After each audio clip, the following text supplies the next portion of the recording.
가석사상으로 찾는 참 삶의 길, 깨달음 공부 93번째 시간입니다. 오늘은 시련과 고난, 시련과 고난이라는 제목으로 말씀드리겠습니다. 사람들은 누군가 젊은 나이에 죽었다는 소식을 들으면 팔자사나운 사람이나 그런 것이지 하며 자기 자신은 죽음과 관계없는 사람으로 생각합니다. 그래도 가까운 이가 죽으면 깜짝 놀랍니다. 율곡 이인은 16세 때 어머니 신사임당이 죽자 죽음의 의욕을 품고 3년상을 지내고는 봉은사에 들어가 불경을 읽었습니다.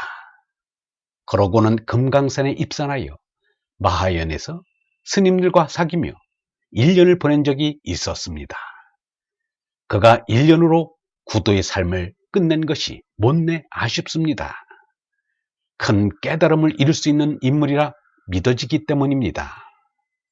인류가 이 땅 위에 나타나고서 가장 슬기롭고 가장 어진 사람으로 인정받고 존경받은 사람이 예수요 석가라는 데는 거의 모두가 동의하고 찬성할 것으로 믿습니다.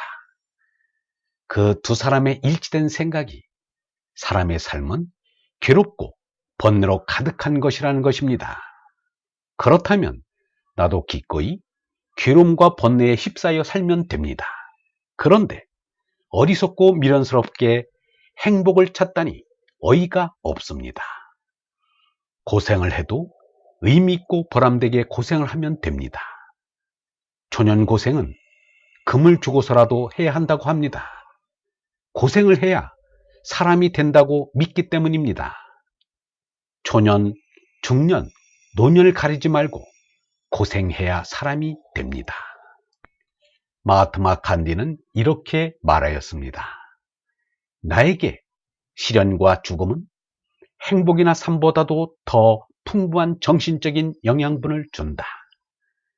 인생의 수금인 시련과 고난이 없다면 삶이 무슨 의미가 있겠는가? 이것이 참되신 하나님을 아는 사람의 참된 말입니다. 세상 사람들이 두려워하는 시련과 고통과 불행을 기쁨으로 받아들여 행복을 느끼는 사람이 참된 행복을 아는 사람이라고 하겠습니다. 로맹 롤랑은 참된 행복을 아는 사람이었습니다. 한밤중 깊은 산속 번갯불이 번쩍이고 바람이 성난 듯 사납게 부는데 조용히 나의 일생을 되돌아보고 뉘우치면서 이 글을 쓰고 있다. 이미 죽은 이들과 머지않아 죽어갈 이 땅 위에 온 인류를 나는 생각한다. 죽을 운명을 타고난 모든 이에게 죽을 운명을 타고난 이 사람이 이 글을 바친다. 형제들이여, 우리 서로 잘 지내자. 우리를 갈라놓은 그 까닭을 잊어버리자. 우리 모두의 비참하고 고통스러운 운명을 생각하자. 알고 보면 원수도 악인도 없다.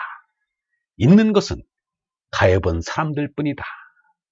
그리고 유일한 행복은 우리가 서로 이해함으로써 서로 사랑하는 것이다. 사람이 이루어낸 가장 소중한 것은 지혜의 말씀과 차별 없는 사랑이다. 우리는 흔히 바라는 바를 성취할 때 행복하다고 말합니다. 성취의 기쁨은 한순간입니다. 마치 그리스 신화에 나오는 시시포스와 같습니다. 시시포스가 산 아래에서부터 죽을 힘을 다하여 돌을 굴려 산마루에 올려놓자마자 돌은 산 아래로 굴러 내려가 버립니다. 그러면 다시 산 아래에서부터 돌을 굴려 올려야 합니다. 행복을 느끼는 것은 순간이요, 불행의 시간은 너무도 길다. 시시포스의 생애는 불행의 연속일 뿐입니다. 돌은 정상까지 가지도 못하고 도중에서 굴러 떨어지기 일쑤입니다. 국가대표로 올림픽에 나가 메달을 따는 선수는 극히 일부이고 올림픽에서 메달을 따기는커녕 국가대표로 선발되지도 못하는 선수가 훨씬 많습니다. 메달을 딴 선수도 기쁨을 느끼는 시간은 순간에 지나지 않습니다. 사람의 욕망은 끝이 없습니다. 욕망의 봉우리가 높을수록 불행의 계곡은 깊습니다. 맹자는 이렇게 말했습니다. 정신은 근심 걱정에서 살고 평안하고 즐거운 데서 죽는 것임을 알아야 한다. 팽이는 채찍을 맞아야 살듯 사람도 시련이라는 채찍을 맞아야 그 정신이 제대로 살 수 있습니다. 그렇다면 시련과 고통에 감사해야지 불평하고 원망할 일이 아닙니다. 하나님께서 사람들에게 고통과 시련을 준 것은 내가 누구인지 깊게 생각하여 제 나에 대한 집착을 버리고 얼라로 손나게 하려는 뜻입니다. 제 나의 삶이 괴롭고 번뇌로 가득해도 대부분의 사람들은 제 나를 참나로 알고 집착합니다. 그리하여 제 나의 삶에만 온 정성을 다 기울입니다.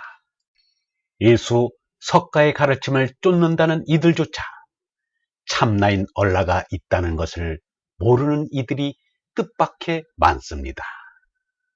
괴로움과 시름 속에 산다고 모두가 얼라를 깨닫게 되는 것은 아니지만 말귀를 알아듣는 데는 훨씬 빠릅니다. 김교신이 죽을 병이라도 한번 앓고 난 사람이 아니면 대화할 필요가 없다고 말한 것도 그 때문입니다. 유영문은 그만이다라는 말을 좋아하였습니다. 유영문은 하느님을 그라고 하였습니다. 그만이다는 하느님뿐이다 라는 뜻입니다. 하느님이면 그만이다. 하느님을 생각하는 것이 가장 기쁘다는 것입니다. 하느님 말고 참된 기쁨은 없다는 것입니다. 얼번 여러분, 참된 기쁨이 있는 그 일을 만나십시오. 영성신학원 다속 아카데미의 하늘소리였습니다.